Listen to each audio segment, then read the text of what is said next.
Hi students, myself Mohammad Nader. Welcome to the new session of Power Electronics.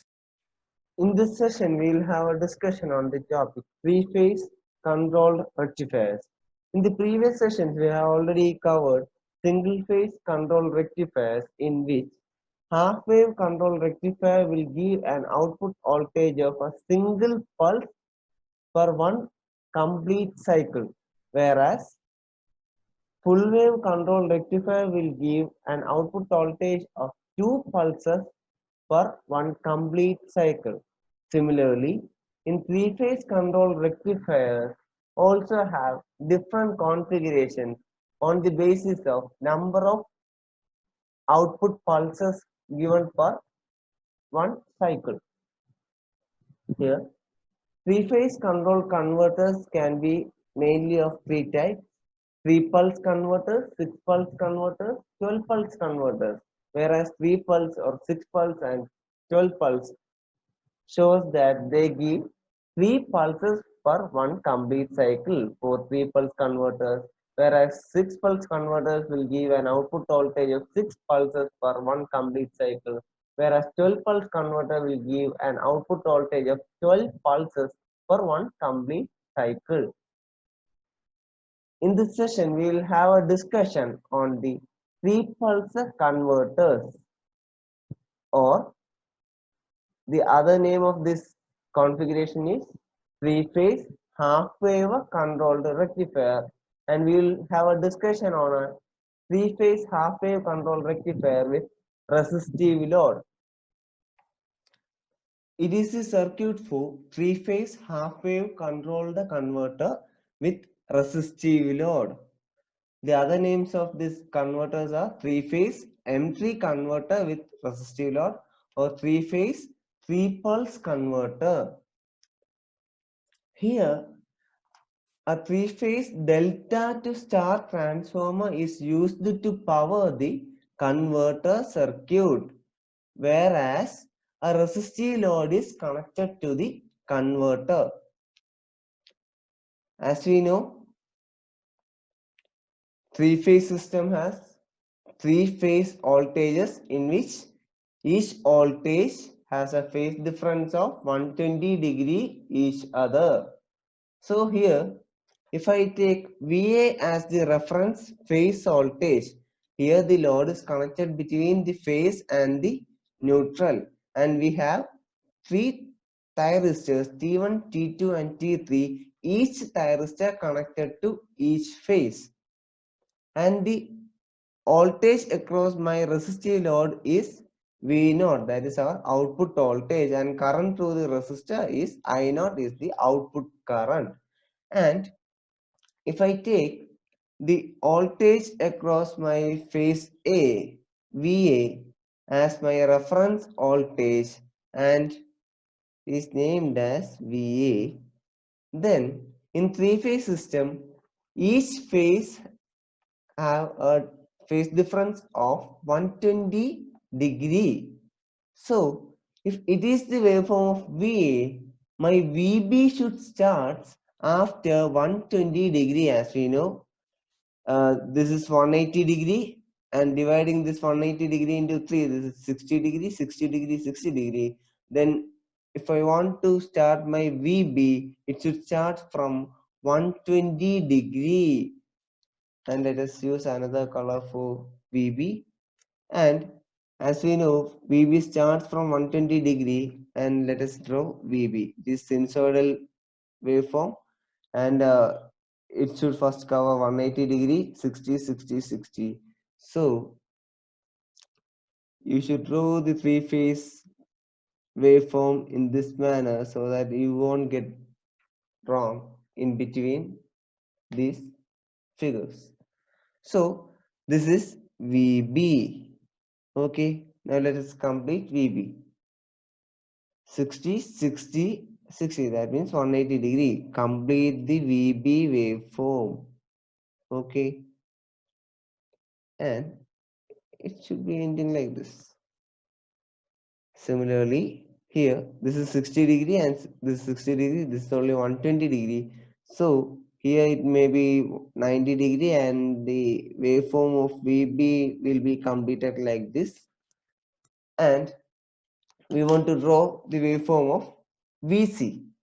As we know, VB lag VA by 120 degree and VC will be lagging VB by 120 degree. That means VC should start from 180 plus 60, that is 240 degree. From here I should draw my VC. Okay.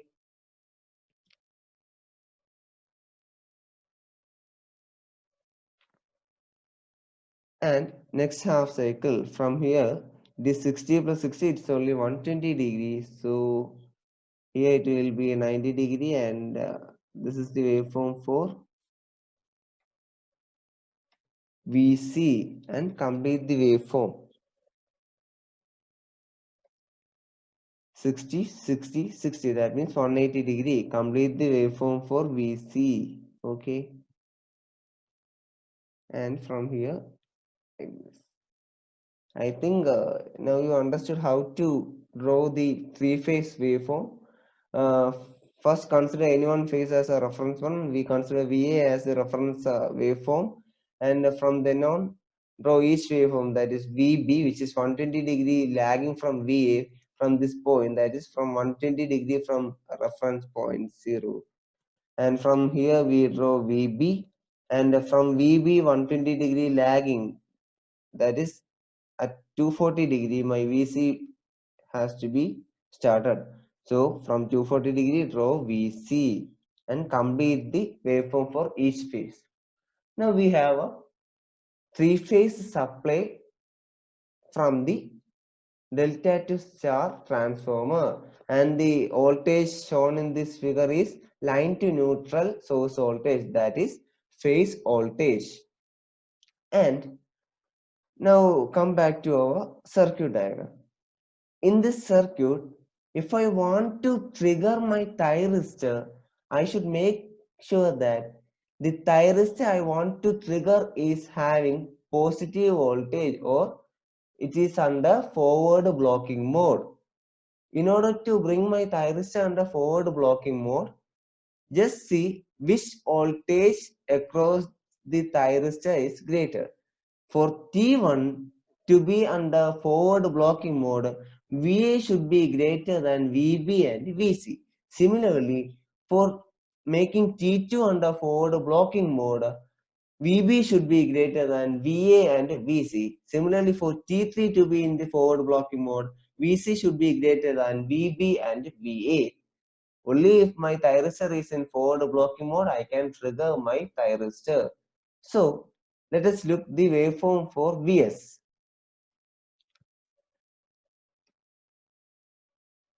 If I want to trigger my thyristor 1, that is T1, just go through the voltage across my thyristor, that is VA. Starting from 0, from this point to this point, my VA is not greatest when compared to others. But after this point, my VA will be greater when compared to VB as well as VC. And which is this point? We know that this is 60 degree. So this point will be 30 degree. After 30 degree, my VA will be greater than VB and VC. That means from 30 degree onwards, my VA or my thyristor 1 is eligible to be triggered. Why? Because now it is under forward blocking mode. So from omega t is equal to 30 onwards, I can trigger my thyristor T1. So my alpha starts from 30 degree. That means if I want to trigger my thyristor 1 at omega t is equal to 30 degree, that means my alpha value is 0. That means this is my starting point from which I can trigger my thyristor 1. So this point is considered as alpha is equal to 0 degree. And if I want to trigger my thyristor 1 at alpha is equal to 30 degree or alpha is equal to 40 degree, what I have to do? I should start from omega t is equal to 30 degree, from 30 degree to Next 40 degree, I have to trigger my thyristor. That means at 70 degree, I want to trigger my thyristor 1. In order to trigger the thyristor 1 at alpha is equal to 40 degree. Hope it is clear for you. Now, let us consider the situation where my alpha angle is between 0 to 30 degree. 0 to 30 degree means we know that this point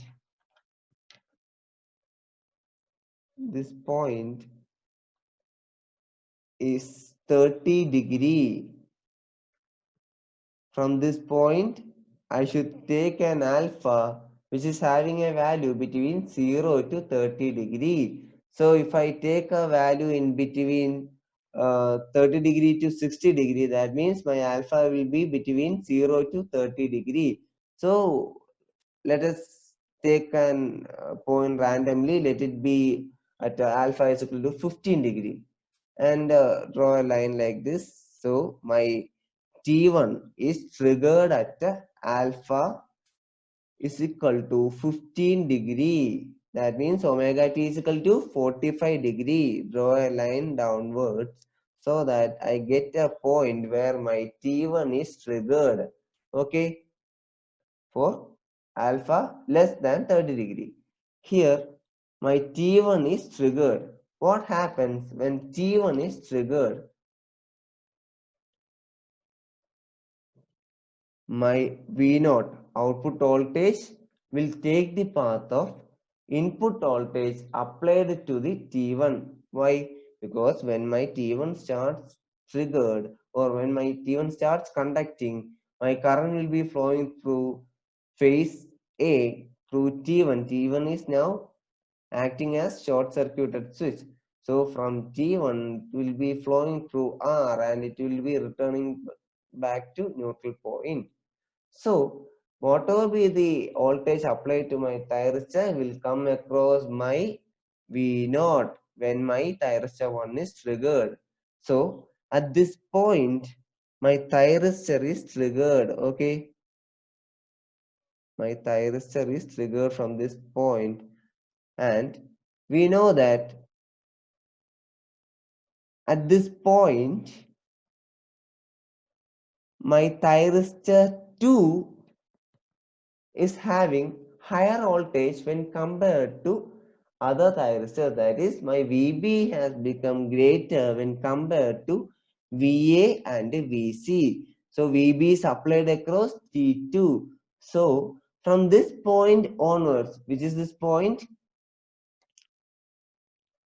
up to this point it is 120 degree and it is 150 degree. From 150 degree onwards, my T2 is eligible to be triggered. Why?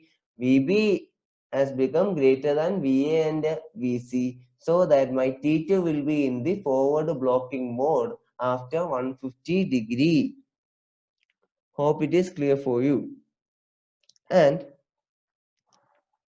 as I said earlier, alpha I have fixed it as 15 degree, or alpha is between 0 to 30 degree, and just mark alpha here between 150 and 180 degree, that is around 165 degree. I have marked my alpha. Similarly, in this point, what happens? My VC has become greater when compared to VB and VA, and now thyristor 3 is under forward blocking mode, and the thyristor 3 is now eligible to be triggered. And which is this point? As we know, this is 180 degree plus 60 degree, that is 240 degree, and 240 degree, and this point is 300 degree, this is 360 degree, and between 240 and 300 this is 270 degree. From 270 degree onwards, my VC has become greater than VB and VA. This is VC and which is greater than VB and VA at that point. So my thyristor 3 which is connected to VC is eligible to be triggered. That means it is under forward blocking mode. From this point onwards, I have already chosen alpha is equal to 15 degree. So take a point in between 270 degree and 300 degree as alpha and draw line downwards. That is around 285 degree. My thyristor T3 is triggered.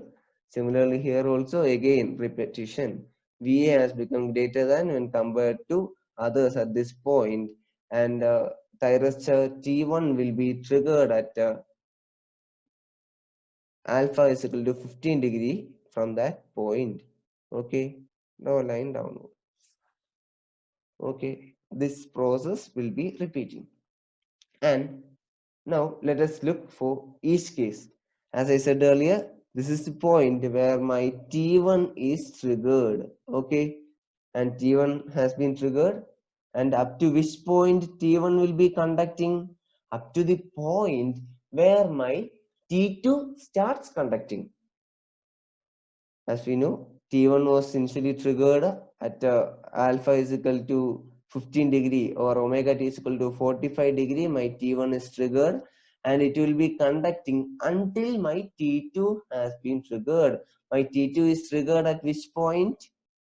150 plus 15 degree, that is around 165 degree. My T2 is triggered. So my V0 will be taking the path of VA up to which point? Up to the point where my T2 has been triggered. My T2 has been triggered. That is up to this point. Okay. Then what happens? It will take the path of VB because my T2 is now triggered. So the circuit path will be through phase B through T2, which is now acting as short circuiter because it is triggered and it is conducting. So I naught will be flowing through phase B through T2 through R and it will be returning back to neutral. So my T2 starts conducting. Okay, up to which point? Up to the point where my T3 starts conducting. Okay, this is the point where my T2 starts conducting, and this is the point where my T3 starts conducting. Hope it is clear for you. And it will take the path of VC up to the point where my T1 is triggered. Okay, T1 is triggered, and the process repeats. Okay, hope it is clear for you. And it is always better being a beginner to draw a three-phase waveforms with dotted lines in order to trace the path of output voltage. Hope it is very easy to trace the output voltage when comparing with each phases. Okay, so draw three-phase waveform like this. When you get used to this waveforms, you may draw output voltage without the help of three-phase waveforms also. Okay, and now just complete the waveform as such. Okay, this is the waveform of output voltage for alpha between 0 to 30 degree. Now let us consider the case where my alpha value is greater than 30 degree. As we know, at omega t is equal to 30 degree, that is at alpha is equal to 0 degree. From then on, increase my alpha or choose my alpha which is greater than 30 degree. Greater than 30 degree means greater than omega t is equal to 60 degree. Okay, from this point, just trigger my SCR. Similar to previous case, look which is the point at which the thyristor 1 voltage, that is VA, has become greater than VB and VC. From then on, my thyristor 1 is eligible to be triggered. So then VA will be greater than VB and VC from alpha is equal to 0 onwards. Then from that point, I have chosen my alpha as around 45 degree or greater than 30 degree. Let it be any value greater than 30 degree. then choose a value after omega t is equal to 60, so that my alpha value will be greater than 30. Okay, hope it is clear for you. I have chosen value randomly. This is alpha is equal to 45 degree. Let it be. Okay. So what will be the omega t at that point? Keep in mind, my alpha always starts from omega t is equal to 30 degree. From omega t is equal to 30 degree, my alpha value is 0. Then from then on, if I choose alpha is equal to 45 degree, my omega t value will be 75 degree. So draw a line downwards from 75 degree so that it will be easy for us to draw output waveform for the case of alpha greater than 30 degree. Okay. Similarly, from this point also, here T1 was triggered at alpha is equal to 45 degree. Now, from this point onwards, my T2 is eligible to be triggered, and from this point onwards, calculate alpha is equal to 45 degree. That means from 150 degree to 45 means it is 195 degree, and take a value around 195 degree. This is 180, so take a value around 195 degree. At that point, my T2 is triggered. My T2 is triggered. Draw a line downwards to get a point where my T2 is triggered. Okay, and this is the point where my T1 is triggered, and this is the point where my T2 is. Similarly, the point at which my T3 is triggered can be obtained by taking alpha is equal to 45 degree for the case of alpha greater than 30 degree. From the point at which my VC has become greater than VB and VA. So from this point, take alpha is equal to 45 degree to obtain the point at which my T3 is triggered. So this is the point at which my T3 is triggered. So draw a line downwards to obtain the output voltage corresponding to the point at which T3 is triggered. So now I got the points at which T1, T2 and T3 are triggered. Okay. And similarly, again, my T1 will be triggering again as the cycle repeats. So from this point, take alpha is equal to 45 degree, and this is the point at which T1 is triggered, and draw a line downwards to obtain the output voltage corresponding to the point at which T1 is triggered again. Okay. And now let us obtain the waveform for output voltage. As we know, my T1 is triggered at alpha is equal to 45 degree, and from this point my T1 is triggered, and it will take the path of VA. My V0 will take the path of VA, and up to pi, what happens? My V0 will be equal to VA, and after pi, my VA will be going to negative. That means the voltage across my thyristor 1 will be negative, means thyristor 1 gets turned off due to reverse bias. So T1 will be turned off from omega t is equal to pi onwards.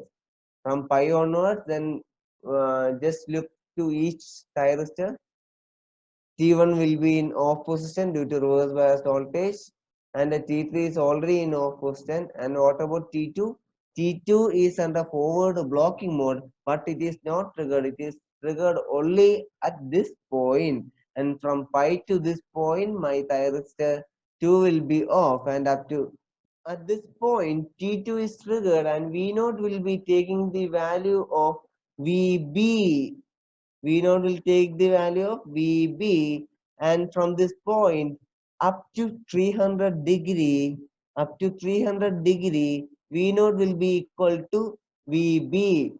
From 300 degree onward, VB will be negative. So my thyroxide 2 gets turned off from 300 degree onwards, and from 300 degree to 315 degree, my T2 will be off, and no thyristors will be conducting during this period. Only at 315 degree, that is from 270 plus 45 degree, my T3 will be triggered. So from 300 to 315 degree, no thyristors are triggered. So V naught will be 0 during this period, and at 315 degree, my T3 is triggered, and V naught will take the value of Vc up to this point. V naught will take the value of Vc. Then on, my Vc will be going to negative, and again T3 gets turned off, and from this point onwards, no thyristors will be conducting. So from this point onwards to point at which my T1 starts conducting, my V naught will be 0 until T1 conducts. Clear? And from this point onwards, again V naught will be taking the value of Va up to 3 pi. Hope it is clear for you. Okay. Then now let us just complete this figure. And from this point to this point, now thyristors were conducting, and so V naught will be 0, and again it will be taking the path of Vc. V naught will be taking the path of Vc, and thus V naught waveform is obtained.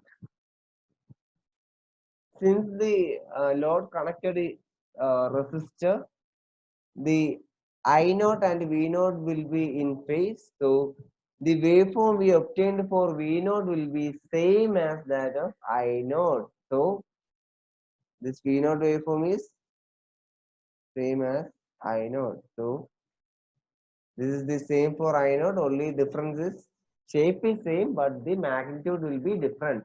So the shape of I naught will be same as that of V naught that we obtained now. So now let us analyze these two waveforms. For alpha between 0 to 30 degree, let us see from which point to which point it is conducting. From this point, which is this point, omega t is equal to 30 degree.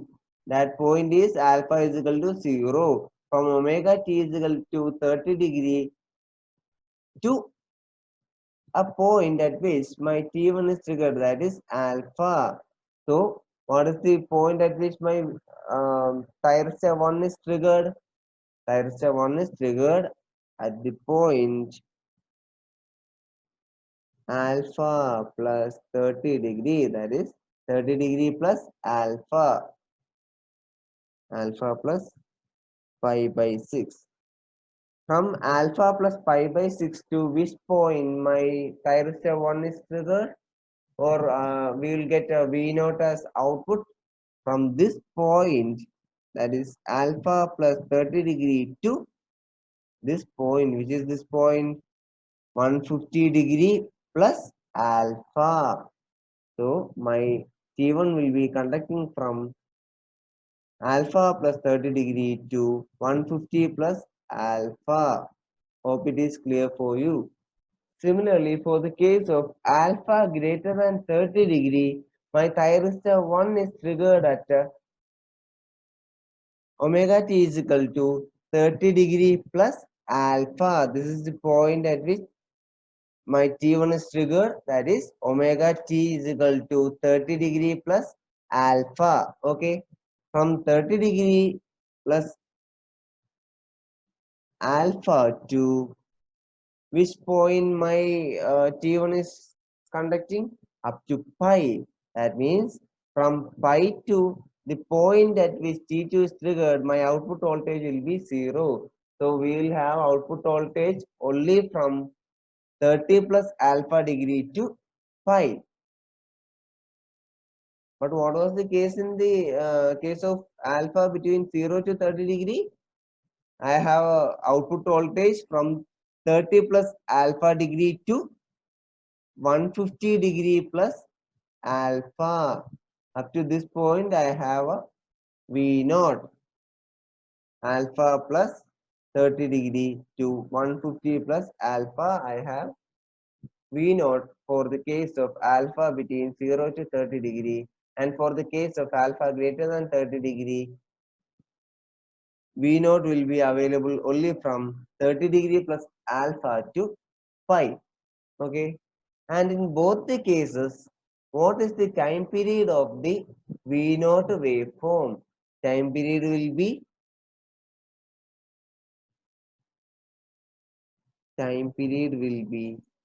2 pi divided by 3. Why?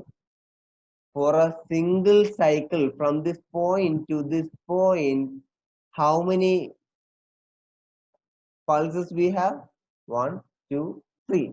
We have 3 pulses for a single cycle. So, what is the time period? For a single cycle, the time period is 2 pi. So, for output voltage, time period will be 2 pi divided by 3. Okay. Hope it is clear for you. And if you have any doubt on this session, please don't hesitate to ask me the doubt and I will definitely clear your doubt. Thank you.